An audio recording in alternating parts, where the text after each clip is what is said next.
satu yang lalu. Yang pertama yaitu pengalaman belajar apa yang berguna dan menarik. Nah, di sini menurut saya pengalaman belajar yang berguna dan menarik pada topik 1 tentang pendidikan era digital. Di sini yang menarik menurut saya yaitu relevansi universitas di era digital. Tugas ini berada pada ruang kolaborasi. Nah, menurut saya ini menarik karena ini menimbulkan minat sebagai mahasiswa untuk menggali lebih jauh atau mencari teori yang lebih mendalam mengenai relevansi universitas di era pendidikan digital. Kemudian topik 2 tentang pembelajaran digital.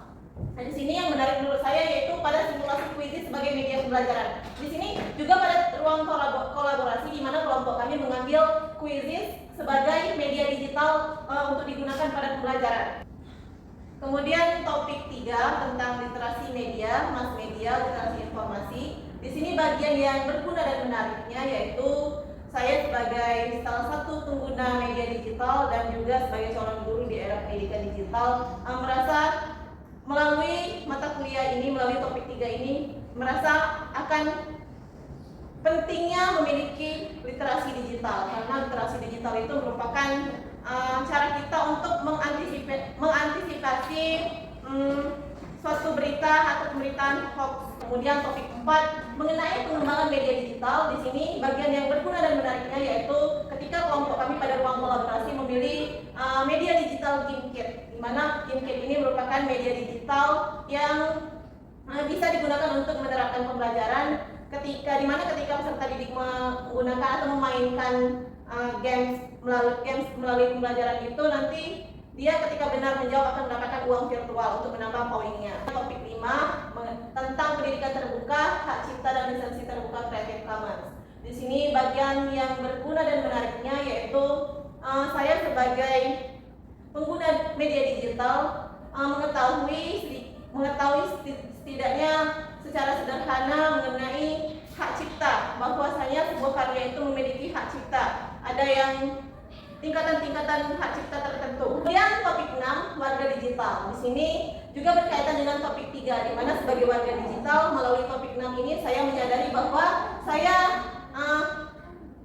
merasa penting untuk menjaga privasi dan keamanan data dalam menggunakan sosial media atau menggunakan platform pembelajaran. Pengalaman belajar. Nah, di sini pengalaman belajar yang berguna tapi kurang menarik. Saya memilih pada topik 5 mengenai pendidikan terbuka, hak cipta, dan lisensi terbuka Creative Commons. Menurut saya bagian ini berguna karena saya sebagai pengguna media digital dan sebagai seorang calon guru di era pendidikan digital merasa perlu untuk mengetahui hak cipta, pendidikan terbuka atau open education, dan bagian-bagian tertentu yang menjelaskan bahwasanya sebuah karya itu memiliki hak cipta. Tapi di sini kurang menarik karena durasi pembelajarannya singkat, sedangkan pemahaman materinya untuk saya secara pribadi pengetahuan ini masih asing, sehingga dengan durasinya yang sedikit ini menjadikan materi ini kurang menarik.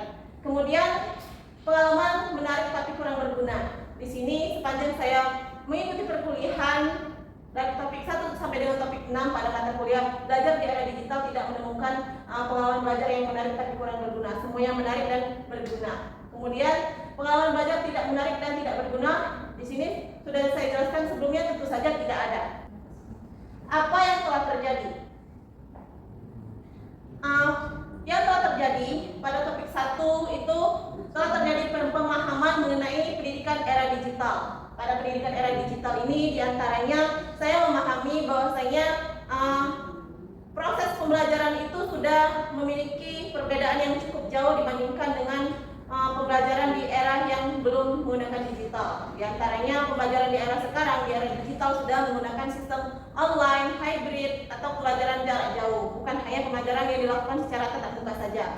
Topik 2, pembelajaran digital. Ini berkaitan dengan kita sebagai calon guru di edukasi atau diberitahukan pemahaman mengenai bahwa ada banyak media digital yang bisa kita manfaatkan untuk menerapkan pembelajaran di kelas, sehingga hal tersebut akan menjadi lebih menarik dan memotivasi anak untuk belajar. Kemudian topik 3 yang telah terjadi yaitu tentang literasi media, mass media, digital, literasi informasi. Di sini menurut saya pribadi yang telah terjadi adalah adanya pemahaman mengenai pentingnya literasi bagi seorang pengguna media digital. Kemudian topik 4 topik 4 ini mengenai pengembangan media digital yang telah terjadi adalah sama seperti ada kaitannya seperti dengan topik 2, bahwasanya ada banyak media yang bisa digunakan untuk menerapkan pembelajaran dengan menggunakan media digital agar pembelajaran di kelas menjadi lebih menarik dan siswa menjadi lebih termotivasi.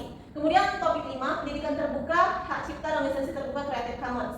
Di sini telah terjadi pemahaman diantaranya bahwa saya sebagai mahasiswa dan juga calon guru mengetahui bahwa sebuah karya tentu saja memiliki hak cipta, dan hak cipta itu ada tingkatannya. Ada hak cipta yang bisa kita bagikan, sharing atau memodifikasi. Ada bagian sebuah karya yang memiliki hak cipta yang ketat sehingga tidak bisa untuk kita sembarangan memodifikasi atau menyebarkannya. Kemudian ada topik 6, warga digital. Di sini adanya pemahaman mengenai bahwasanya tertanam dalam diri saya sebagai seorang mahasiswa dan calon guru, saya sebagai warga digital harus memiliki literasi digital. Mengenai pembahasan sebelumnya, mengapa hal tersebut terjadi?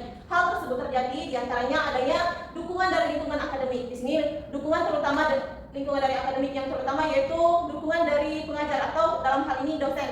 Adanya pemahaman yang ditransfer oleh dosen menjadikan adanya ilmu atau pemahaman yang didapatkan pada mata kuliah ini. Kemudian akses terhadap informasi dan sumber belajar.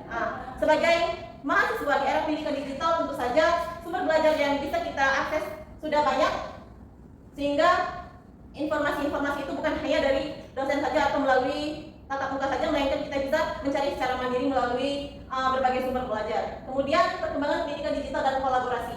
Di sini terutama tentang kolaborasi. Di pembelajaran di dalam kelas ini ada sistem ruang kolaborasi yang memungkinkan adanya kerjasama antar mahasiswa sehingga pemahaman akan menjadi lebih mudah ketika dibarengi adanya kerjasama. Kemudian adanya tantangan kebutuhan di era digital.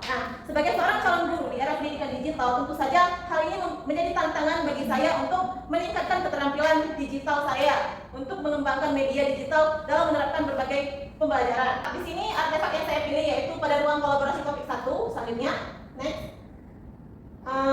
Ruang kolaborasi topik 3 dan selanjutnya alasan mengapa artefak tersebut saya pilih. Pada ruang kolaborasi topik 1 sengaja saya pilih karena pada ruang kolaborasi topik 1 membahas mengenai relevansi universitas di tengah pendidikan digital. Ruang kolaborasi tersebut menjadikan saya menggali lebih jauh atau mencari teori-teori yang mendukung akan pentingnya keberadaan universitas di tengah pendidikan digital. Tapi dalam hal ini bukan hanya pendapat saya yang menyetujui bahwa universitas masih relevan ada di zaman sekarang di era pendidikan digital, tapi pendapat saya didukung dengan adanya teori-teori yang mengatakan bahwasanya universitas masih relevan untuk ada di zaman pendidikan digital. Kemudian ruang kolaborasi topik 3. Di sini mengenai pemahaman mendalam mengenai pentingnya literasi digital. Bagian yang mendukung hasil refleksi saya yaitu pembahasan pada ruang kolaborasi topik 1 dan topik 2, topik 3, mohon maaf, ada kesalahan. Pembahasan relevansi universitas di era pendidikan digital dan pentingnya literasi digital. Kemudian proses bertukar pikiran bersama kelompok. Hal inilah yang menurut saya mendukung hasil refleksi saya. Selanjutnya, apabila saya mengajar atau membahas topik ini dengan pertimbangan prinsip pembelajaran bermakna yang berpusat kepada siswa, perubahan apa yang akan saya lakukan? Perubahan yang akan saya lakukan yang pertama yaitu menggunakan pendekatan berbasis eksplorasi dan pengalaman langsung. Di sini maksudnya eksplorasi dan pengalaman langsung. Saya sebagai guru akan mencoba bukan hanya menampilkan media untuk belajar, tapi bagaimana menggunakan media tersebut dari dia belum jadi media pembelajaran sampai bisa digunakan untuk diterapkan dalam kelas. Kemudian memberikan pilihan dan fleksibilitas. Di sini memberikan pilihan dan fleksibilitas ini, saya sebagai guru menyediakan beberapa media pembelajaran yang mendukung pembelajaran berdiferensiasi dengan menggunakan media digital. Kemudian yang terakhir yaitu menerapkan pembelajaran literasi digital. Menurut saya yang terakhir ini adalah penting untuk diterapkan kepada peserta didik karena dengan adanya penerapan akan pentingnya literasi digital sejak dini, maka kemungkinan atau hal ini dapat meminimalisir generasi kedepannya untuk menerima berita hoax atau sumber-sumber yang tidak berguna ketika menggunakan media digital. Selanjutnya, demikian hasil refleksi yang dapat saya presentasikan. Saya mohon maaf apabila ada kesalahan. Saya akhiri. Wassalamualaikum warahmatullahi wabarakatuh.